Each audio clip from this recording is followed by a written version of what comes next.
जो हमने सुना है वो हमारी ज़ुबान इजाज़त ही नहीं देती कि हम बता सकें। हमारा दिल मतलब वो सुन के फट जाता है कि ज़मीन खुले और हम सब दफन हो जाए जो हमने सुना है।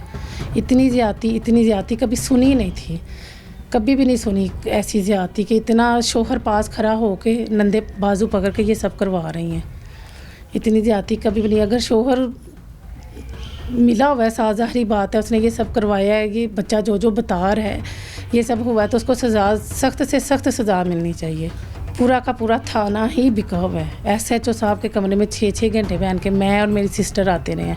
यहाँ लाहौर से शेखुपुरा जाते रहे हैं, हम डेली जाते रहे हैं, सुबह जाते रहे हैं, रात को वापस आते रहे हैं, कोई सुनवाई नहीं।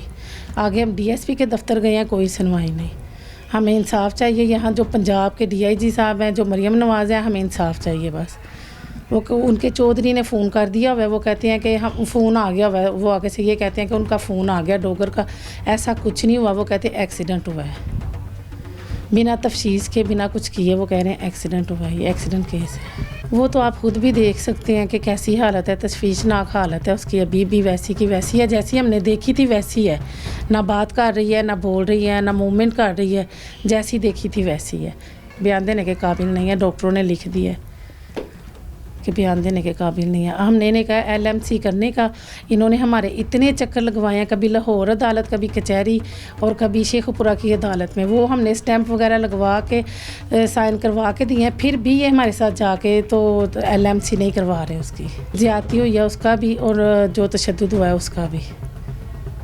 उसके सर की सर्जरी तकरीबन 7 से 8 घंटे की हुई है। बस यही कहना चाहते हैं कि हमें इंसाफ चाहिए। पिछले दिनों भी इकरा का वाक़या हुआ था, तो ये क्यों नहीं रुक रहे, ये काम क्यों नहीं रुक पा रहे? इतनी सख्तियों के बावजूद भी ये चलते जा रहे हैं। ये कहाँ आके रुकेंगे, कहाँ स्टॉप होंगे?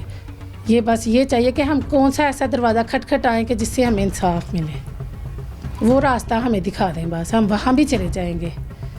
इतना जलील पुलिस वालों ने हमें किया है कि हम अब वहाँ भी चले जाएंगे जलील होकर, जहाँ इंसाफ मिले बस हमें।